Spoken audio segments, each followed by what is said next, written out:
Right. Hello, and a very warm welcome to you all to our special book talk. This is, as you know, our Study of Religions department seminar. Today is a special one. Like I said, we are in association or in conjunction with the university's Race Equality Forum. We are delighted and honoured to have Professor Tudor Parfitt here with us virtually at the Study of Religions department, and I am personally delighted to welcome you as fond memories of our time in Miami. We're here to hear you present on your book Hybrid Hate, Conflations of Anti-Semitism and Anti-Black Racism, which was published with Oxford University Press in 2021. A little bit about Professor Tudor Parfitt, if you don't already know him. Tudor is the distinguished university professor and the President Navon Professor of Sephardi and Mizrahi Studies, and the founding director of the Center for Global Jewish Studies at Florida International University. He is a corresponding fellow of, oh goodness me, am I going to have to attempt French here, the Académie Royale des Sciences de Outre-mer. I've probably said that completely incorrect. And you're also the fellow of the Royal Historical Society and the Emeritus Professor of Modern Jewish Studies at the School of Oriental and African Studies in London. You've authored or edited 31 books, and you've presented 7 documentaries for the BBC, PBS, Channel 4 and the History Channel. Once again, a very warm welcome to you, and we are all looking forward to your presentation of your book, Hybrid Hate. Well, thank you very much for that warm introduction, Aman. Great to see you again, and you were much lamented in Miami, and I hope that we'll get together one of these days in a non-virtual way. So, hello everybody, great to be with you. I'm sorry I'm not there in person. It would be lovely to be in Ireland at this time, but that is the situation that we're living through. So I need to really get to the point when I started to write this book, Hybrid Hate, because right at the heart of the book, which is on a kind of very, very general sort of theme in a way, which is making a connection between the two great racial hatreds of the West. On the one hand, the hatred of Jews, and on the other hand, the hatred of Black people. And I mean, one just has to think back over a few years, and you know, you think of the Pittsburgh massacre, which is of Jews in a synagogue, and you think of the Charleston massacre in 2015 of Black people in their Baptist church. And one wonders, you know, why are these things happening? Is there any kind of connection between these two things? And really, that was the genesis of the book, that I was intrigued by the extent to which the hatred of Jews and Judaism on the one hand, and the hatred of Black people and whatever their cultural background might be on the other. So, you know, in the way of things, you know, we often start writing a book or start a piece of research for, you know, some rather peculiar reason.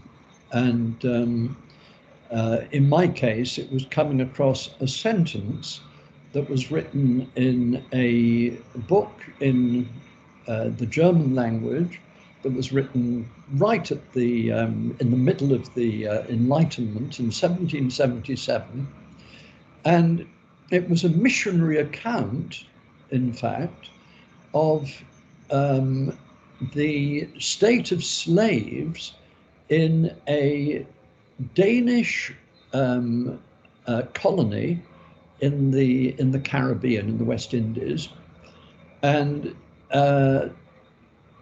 what this character, this missionary, did was to interview the slaves who'd come from Africa, and he did a very, very good job of it. He was a great scholar. And in fact, his book is used today because it casts light on all kinds of aspects of life in Africa in the 18th century. A period, of course, where we don't really have very much in the way of written evidence of African life. So, you know, it's quite an important book. And among other things, he made a reference to a Jewish community in Africa, which nobody had ever heard of. You know, I'd just written a book, which was published in 2013 and published by Harvard University Press, which is called The Jews of Africa and the Americas. And this is supposed to be a kind of comprehensive, you know, account of Judaism in Africa over the years. And even I, if I can say that without sounding grotesquely immodest, had never heard of this particular community. So this kind of grabbed my attention in a major way. I felt a certain sense of pique, you know, that I didn't know about these people. And I was kind of intrigued. So I started doing some research about this group, which were to be found in a country in West Africa. It was a kingdom, a pre-colonial kingdom called Loango. So you will never, nobody there, I suspect, has ever heard of Lowango. And I'd kind of vaguely heard of Lowango, but I'd never heard of any Jewish community in Lowango. But as I started to do my research, I discovered that Lowango and its Jews were really a major, big deal in the writing of the Enlightenment. And so this began, in a way, to fill in the gaps for me, because I'd written quite a lot about Black Jews. For instance, back in the 80s, I'd written a book which was called Operation Moses, and that was really my sort of first introduction to Africa and to its Jews. And that arose because in the, I guess it was November of 1984, I was invited by the Minority Rights Group, which is a London-based organization, to go to the Sudan and to write a report on these Ethiopian Jews who were in refugee camps all along the border between Ethiopia and Sudan at the time. You remember, this was the great kind of Ethiopian famine, and this was, you know, the first famine in the history of the world where we could, you know, watch every detail of it on our television sets in our sitting rooms. And so, you know, it was a very moving experience for me to be there and to see what was happening, and to see people dying of starvation, and also to hear the stories of these Jews who were fleeing Ethiopia and hoping to go to Israel. And, you know, and so I wrote my book, and to my absolute astonishment, it was all over the place. You know, it was on the first page of the Times of London. There was hardly a newspaper in the world that didn't carry a review, and it was a major, major deal. So somehow the idea of Black Jews was something that was of great, and to me rather inexplicable, fascination in the mind of the West. You know, front page, every newspaper in the world, you know. And for me, you know, I'd been a sort of more conventional scholar prior to this departure into the world of general writing and travel. And, you know, I would have been very, very lucky if I had 10 people, let alone millions of people kind of being interested in my previous work. Well, that led me to another field, a slightly different field, which is to say, sort of Judaic new religious movements, you could really call them, in the African continent, and particularly the Lemba of South Africa, Zimbabwe, and that sort of area. And nobody had ever heard of them at the time, and it just so happened I was invited to go to Witwatersrand University and to give a lecture. And at the back of the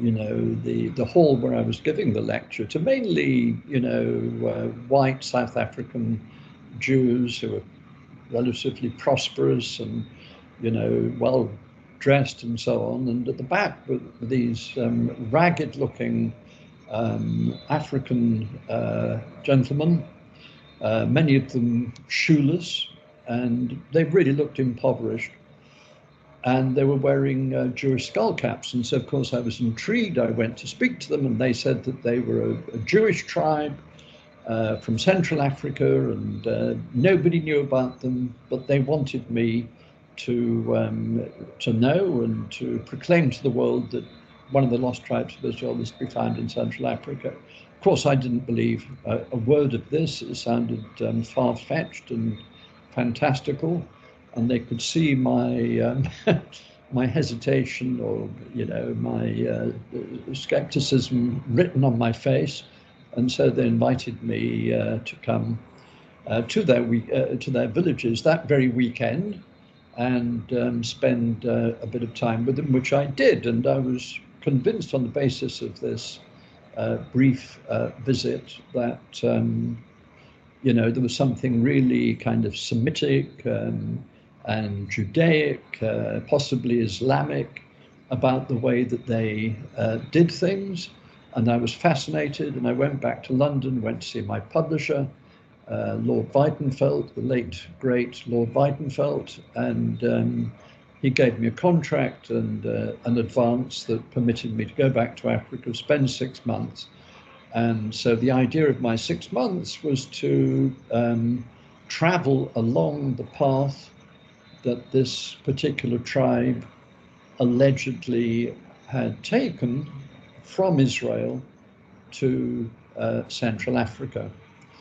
And their basic story had it that they'd come from a place in the north called Senna, that they'd left this kind of mythical Senna, and they'd crossed something called Pusela, which one took to be the sea, and they'd come to Africa, where they rebuilt different cities, which were always called Senna. And indeed, there are cities in Africa called Senna, in precisely the place where they allege to have arrived in. So, you know, this was the idea. It was retracing their steps to Senna. And so I set about my journey, and I walked across a big chunk of Africa, and eventually I got to the Indian Ocean. And when I got to the Indian Ocean, all of the kind of little clues that had helped me over thousands of miles dried up, and I kind of finished my book on a sort of elegiac note, saying that really I didn't know where ultimately they came from. I didn't know if they had any connection really with the Jewish people or not. And it was nonetheless a well-researched book. And looking back over my career, I think it's probably the book of which I am the fondest. But anyway, I didn't solve the problem that I'd set out to solve exactly. And it was only a few years later, when I was doing a research project in the Yemen, that I came across another Senna in the Hadramaut, which is that long valley that crosses the empty quarter in Saudi Arabia, just below that in the Yemen, what used to be South Yemen. And when I was there, I came across a very intriguing story which seemed to tie in with my, Lemba issue. And it occurred to me, this was in the 1990s, late 1990s, that this was a thing that could maybe be solved by using DNA analysis. Because I'd come across a group of people in South Arabia who had the same tribal names as the Lemba. They were precisely from the place where the Lemba imagined they had once come. And I thought that if I were to do an analysis of this population of the Hadramaut and of South Yemen and compare it with this so-called Jewish tribe in Central Africa, we might come up with something.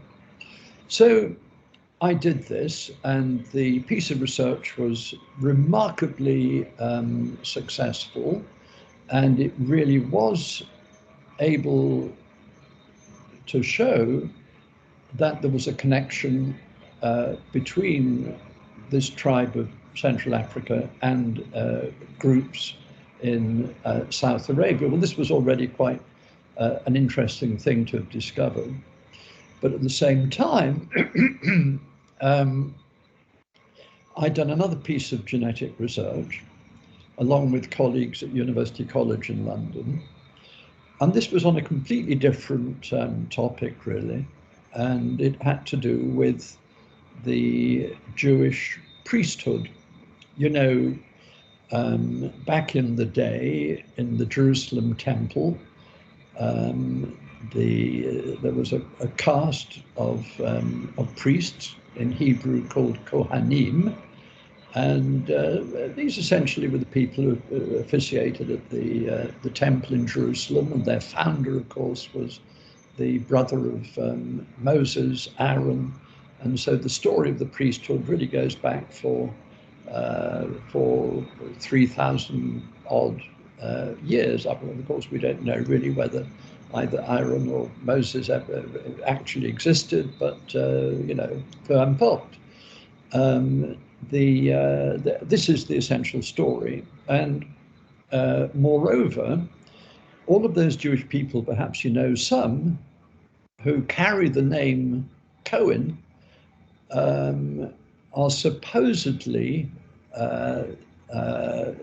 derived from this ancient priestly caste that officiated in Jerusalem.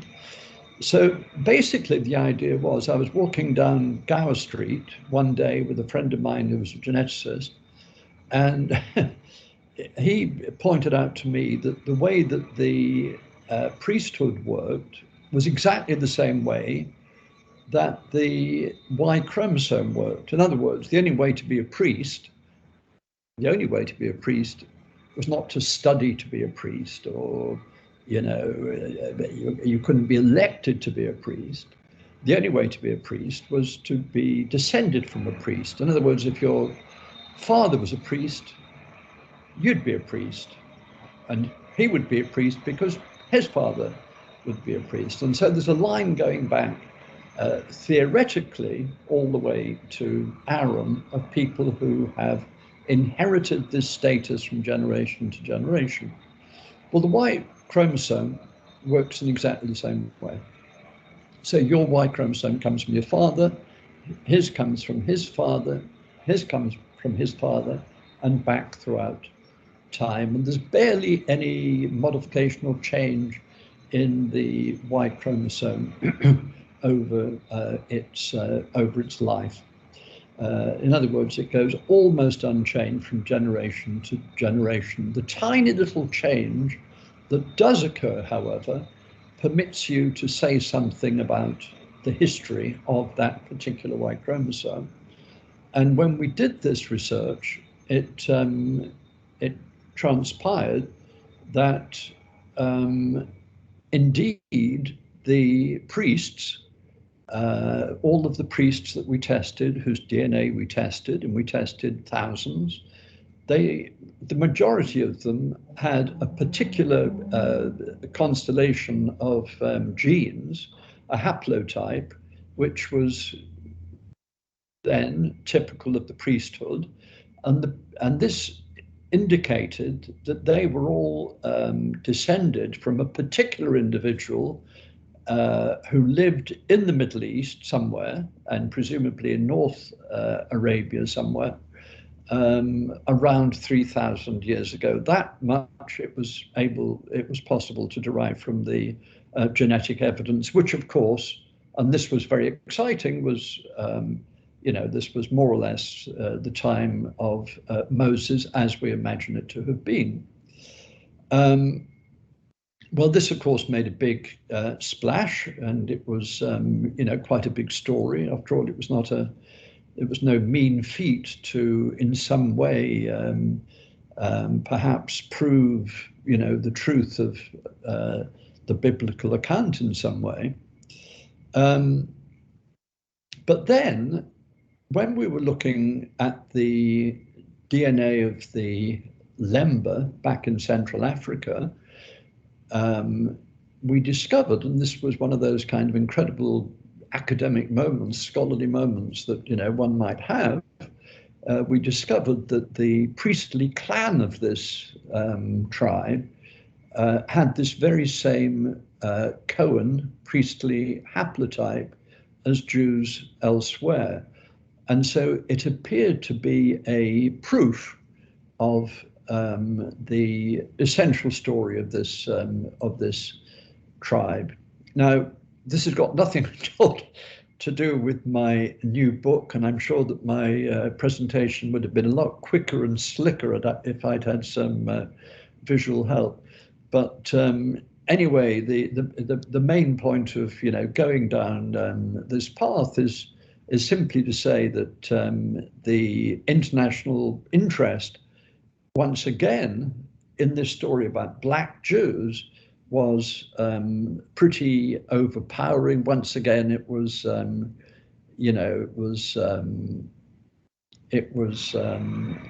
front page of every newspaper in the world, and lots of films were made about it, and I was kind of invited on chat shows like 60 Minutes and the Today, all of these kinds of things. It was mega for an academic to be involved in anything quite as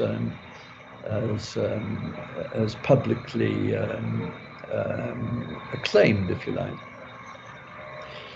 So why is it that the idea of Black Jews, whether it be genetically or whether it be historically, is something of great interest? And so when I come across this, this weird reference in this 18th century book to a group of Jews in West Africa, and discovered that the response of Enlightenment scientists to this was so overwhelmingly fascinated, I thought, well, my goodness, this is a book, because nobody knows about it.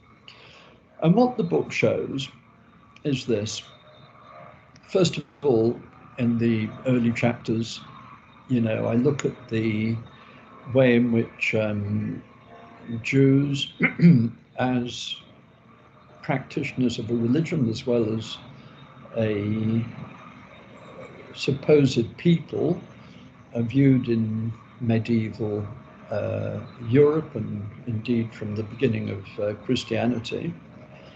And similarly, I look at the way in which Africans and people of colour, as people coyly say these days, were constructed. And it became clear to me, and I don't think there's anything particularly novel about my realization, but in pre-modern Europe, these two groups, more than any other groups, were considered to be absolutely on the edge of anybody's conception of humanity. So if you look at even, you know, some of the thinkers of the scientific age, the great Giordano Bruno, who was killed in 1600, he was burnt at the stake in Rome because of his heretical beliefs, and surely one of the great geniuses of all times, I would rather think. But even a man like that, with his great humanity and knowledge, had a dark spot, I suppose you'd call it, in terms of the way that he thought of Jews, whom he hated, and blacks, whom he despised. And you know, this goes through really the whole of Western history. And during the Enlightenment, you know, things start to change in a way in terms of the way that people are viewed, not least because of the ebbing importance of religion. So, you know, until the end of the 17th century, people were more or less united in the belief that the answer to most of life's questions would be found in the Bible, that this was a kind of a useful kind of reference work for understanding the world and its people and their behaviors. By the 18th century, this sense that all knowledge was to be found in the Bible was in retreat. And, you know, the idea was that the reason of man and the individuality of man were more important factors in terms of understanding the world than relying upon sacred writ. And so, in a way, by the time you get to the beginning of the 19th century, and thinking now particularly of anti-Semitism, the hatred of Jews, the underpinning of anti-Semitism, which was traditionally very largely religious, this underpinning was beginning to disintegrate. And so in a sense, you could sort of think that precisely at the point at which the reasons for hating Jews, well, the religious reasons for hating Jews are clear, that they killed the Son of God, they murdered God, in fact, in a Christian view. At the very point at which this seemed to be rather medieval, people came up with another reason to hate Jews, which was even more potent, and that was the racialization of Jews, which started in the 18th century and was very much helped by the discovery I made of this community in the kingdom of Loango in West Africa. Because the basic idea was this: okay, black people, well, they're different, they're obviously different. They, in Enlightenment terms, as people were getting into the business of scientific racism, they were provably, according to the criteria of the time, inferior. Of course, the criteria were fictive. I'm not suggesting there was any truth in the criteria that were exploited. But according to the criteria of the time, things like, you know, cranium size and various other things, people thought that they had evidence to prove that black people were inferior to white people. Of course, that carries on to our day, and of course there is no justification for these ideas. It only goes without saying. But what they were quite keen to do, if they possibly could, was to pin the the evils of blackness, or the inferiority of blackness, on Jews as well. And so one way of doing this was to demonstrate that actually Jews, as well as black people, were black, and even if they weren't visibly black, they were still black because they had black blood. And so one can actually trace the point at which you can actually pinpoint the date at which Jews were racialized to the publication of this book in 1777, which basically was the proof text for a whole range of Enlightenment thinkers for saying that there's a spectrum of color among Jews, which is unique, and which goes from white to pitch black. And this fact became one of the most important features of racial thinking in the early part of the 19th century. I would say that the peak of racist thinking was about 1850. England was really, it was kind of race central at the time. And I don't know how many of the people in our group today are actually from Ireland and know anything about Irish history and the way that Irish people were constructed in the race literature, English race literature mainly, but also American and European race literature. But they were actually, Irish people were Irish Catholics, I should say. There was a great distinction drawn in the race literature between Irish Protestants and Irish Catholics. And so Irish Catholics were actually viewed as being black as well. In a very, very, very similar process. They were considered to be, black. Black blood, Negroid features, and there are endless cartoons in the British press over the period which construct Irish people as Jews. And this is a shame because I have some of these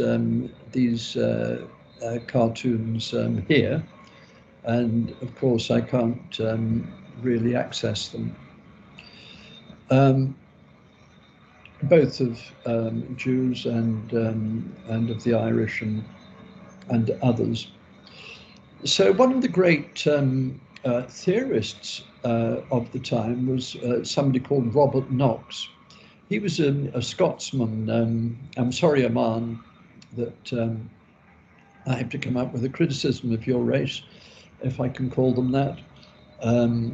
But anyway, Knox was situated in Edinburgh. He was quite a considerable scientist, but he was also an anti-Semite and an out-and-out racist. And so what he had to say was that, and I'm quoting, Jews, all Jews, were African and Asiatic. They're not European.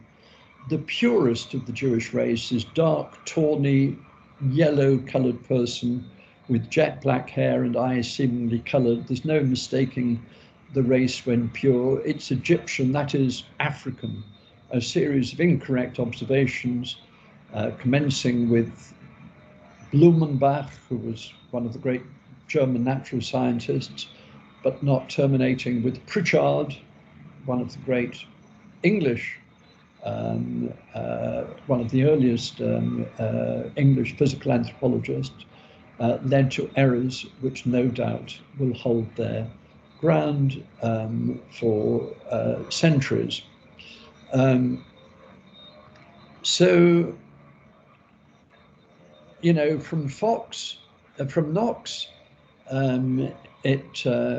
it went on, it became generally accepted that Jews essentially were black, and that black were essentially inferior from a racial perspective. The British, of course, were the best of everybody. So later in the century, in 1895, Joseph Chamberlain, the British Secretary of State for the colonies, refuted the idea of climatic determinism, which I'll come to in a second, and pinned his flag to the mast of racial immutability by declaring that this Anglo-Saxon race, so proud, tenacious, self-confident and determined, this race with neither climate, which neither climate nor change can degenerate, will infallibly be the predominant force of future history and universal civilization. This racial superiority confirmed the religious and cultural superiority of Protestantism, and particularly of Anglicanism. So, you know, one of the really important things in this entire discussion, and I don't think it's any exaggeration really to say that, you know, for 60 or 70 years in the 19th century, one of the greatest culture wars, the thing that really kind of got people arguing and disagreeing with each other and so on, had to do with the role of climate in determining color. Are black people black because they live in a sunny place? Are Finns white because the sun never shines in Finland, right? So, you know, there were those who argued that the evangelical Christian perspective on all of this was pretty much that, you know, we're all the children of God and everybody is similarly valuable, and any difference in appearance, in what at the time was called race, was purely a question of climatic determinism. So it's climate. And so there was a kind of general sense that if you took an African and you left him in, for instance, Glasgow, where the sun never shines, and you leave him there for a couple of generations, he will be as white as the whitest Finn. And similarly, if you put a white person somewhere along the Mississippi, there were those that argued that eventually they would become exactly the same color as the indigenous Americans, because their color was a reflection of the climate. So that was one side of this great culture war. And the other side of the great culture war, and it's the other side of the great culture war really which was the most poisonous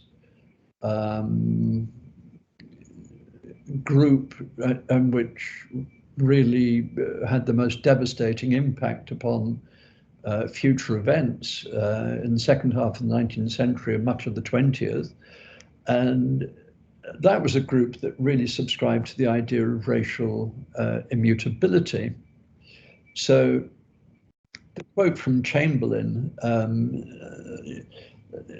suggests that, you know, whatever superiority, racial superiority the English have, is something which is not going to change. And that was the idea of the racial immutabilitists, which is that, you know, racial characteristics that any group might have, they cannot change. There's nothing you can do about this. You can't improve them. You can't make them deteriorate. They're there, and they're there forever.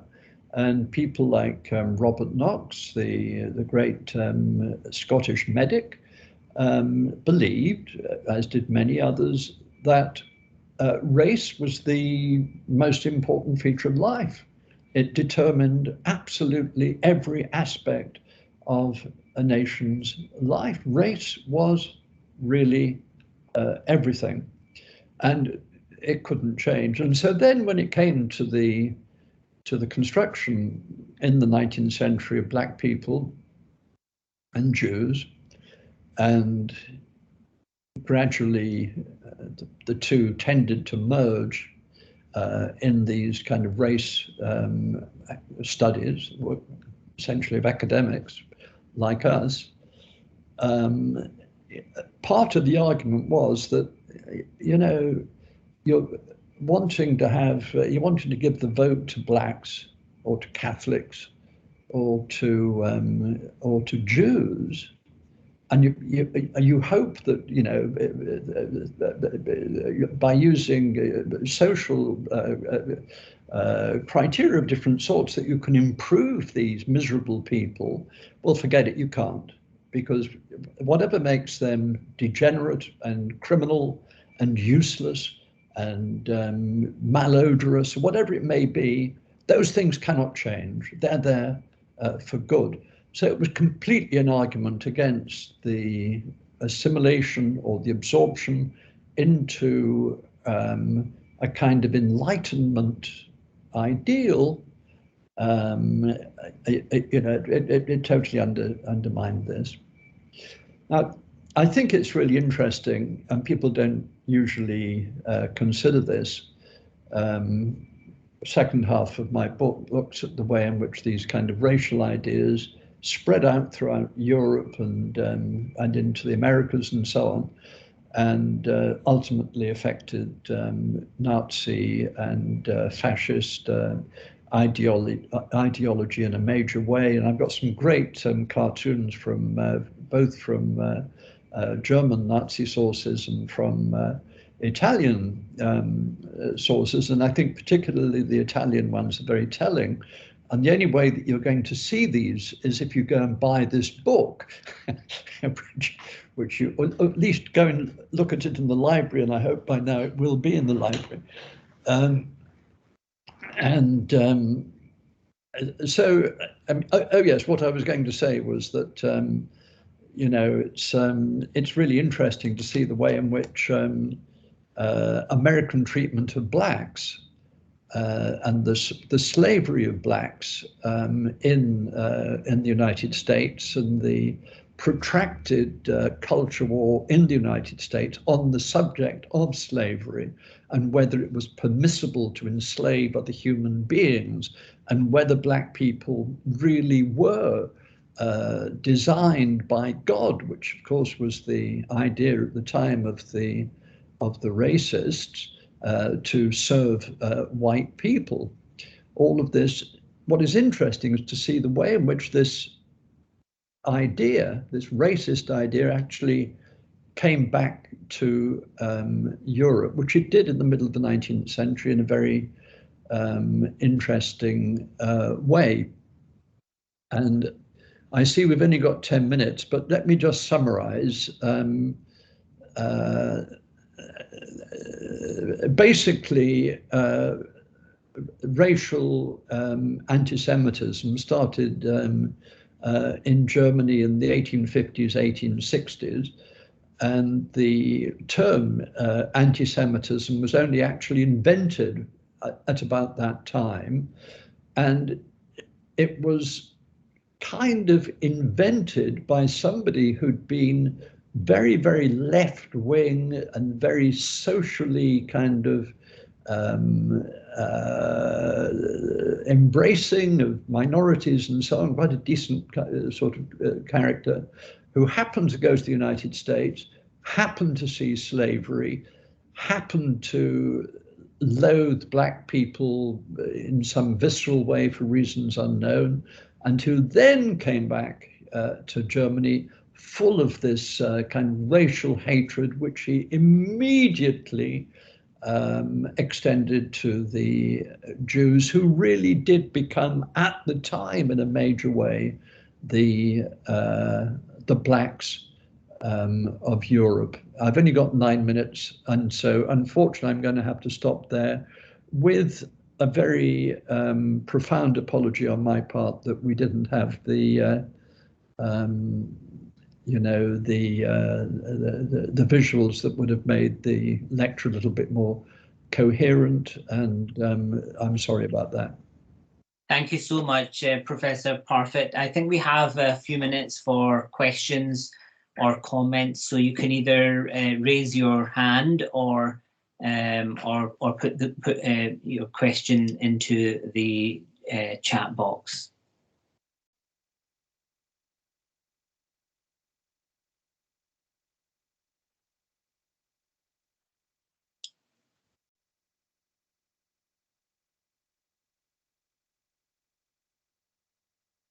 Tudor, if I can ask a question, was people are thinking about how would you know, you've given us such an excellent kind of historical account of how you know, ideas or images were constructed. How do you see this in where we are today? You know, there's so much discussion about the rise of Muslim hate, of anti-Semitism. You know, in the UK or in Europe, you know, we talk about these issues. This is something that the European Union, the European Commission has, you know, brought, you know, to the forefront in terms of countering that. But how do you see that? And then we're also living at a time of, you know, Black Lives Matter. How do you think about these issues as somebody who, you know, from London, if I may say, and then at the moment you're living in Miami, so you've got a lot of experience of kind of how all of this fits into where we are in 2021 through a pandemic. It is interesting, isn't it?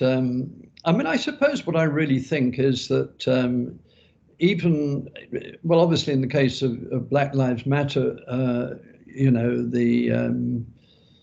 the treatment of Black people here in the United States is quite obviously, it's a race issue, and there's no question about that. I mean, you mentioned Islamophobia, and I mean, one would think, would one not, that, you know, if we just break the term down, and indeed it was a friend of mine in London who came up with the term in the first place. You know, it looks like it's got something to do with Islam. It's got something to do with the phobia, the hatred of Islam. I doubt very much whether people who practice Islamophobia or guilty of Islamophobia, generally speaking, know anything at all about Islam. So I don't really think it's got anything to do with Islam. I think it's got a lot more to do with race. And so, I mean, it just so happens that the majority of practitioners of the Muslim faith in Western Europe, with the exception, obviously, of the Balkans, are of a darker skin. And so, you know, it's the whole kind of, you know, Paki bashing phenomenon, that in itself was not particularly religious, if at all. Much more to do with race. And similarly, in the case of in the case of Jews, it's really interesting that groups like the Klan. Now you can understand where the KKK are coming from in a way. You know, it's you know, it's the idea that once upon a time the United States was a white country with white Christian values, and they want them to they want to preserve these. They don't see the Black people as being legitimate heirs to that culture and that civilization. This is the argument. But why would they then include Jews? It's Jews and it's Blacks. Currently, I don't know that Muslims particularly come into the Klan literature. I haven't researched that. It'd be interesting to find out.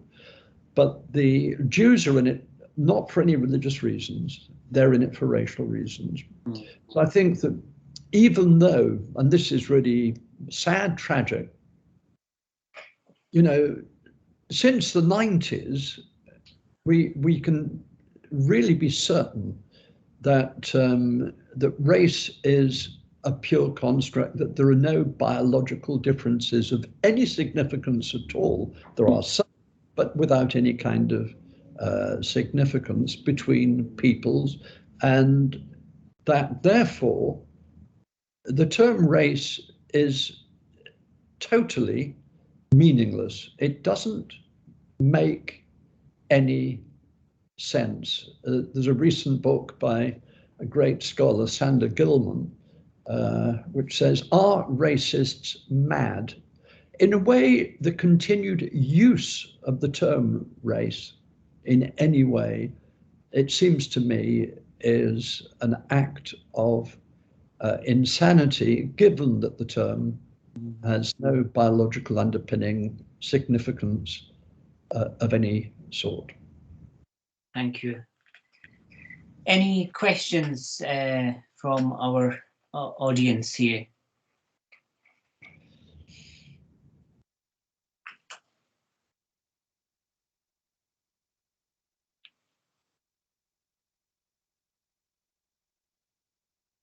No.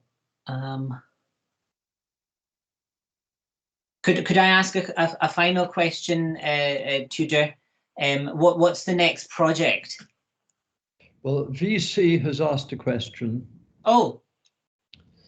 So it's a good question as well. So I was wondering about the status of the Lemba in Israel. Thank you for that. I did a book a couple of years ago, which is called Becoming Jewish, which looks at the different kinds of ways of becoming Jewish in the current world, and how there are so many people in the world who want to be Jewish all of a sudden. And so I kind of deal with some of these issues there. But basically, the the Lemba situation is really rather sad in a way. Well, I don't know if sad is the word. One shouldn't be emotive about these things. But in Israel, they're not accepted as being Jews. There are various ways of defining what is a Jew, who is a Jew. And these are somewhat complex. And the Lemba currently do not qualify according to these rules of halakha, which is the Hebrew word for law. The Jewish law is called halakha. And so, there can't be halakhic Jews yet. And whatever genetic evidence there is, which might be taken to suggest that they did have some sort of Jewish origin, that in current terms in Israel isn't sufficient to prove that they are Jewish, although genetic criteria have been used in some other groups. It hasn't really been put to the test to any great extent, because the Lemba don't really want to go to Israel. It's not that they're clamoring to go there. And there are other much bigger Jewish groups in Africa, particularly in Nigeria, where there are millions of people who believe themselves to be Jewish. And eventually the state of Israel is going to have to come to some kind of a conclusion on how to treat all of these claimants to Judaism in years to come. But thank you for the question.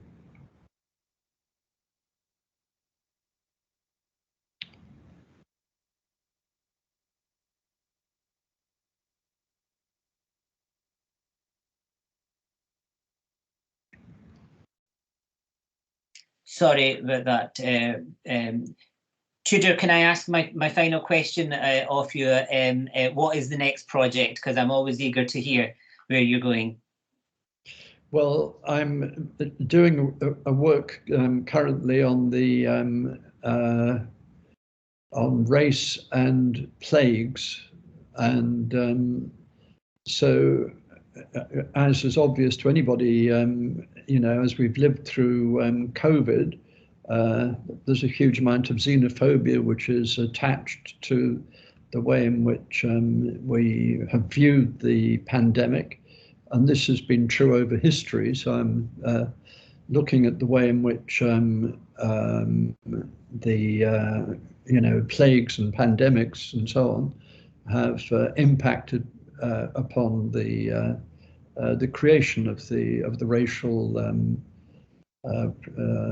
idea, essentially. Excellent.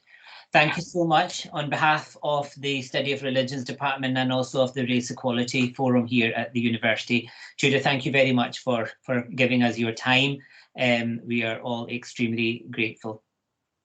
Thank you for inviting me. It's been a pleasure and I hope to see you soon. Keep well. Thank you. Thank you, everybody.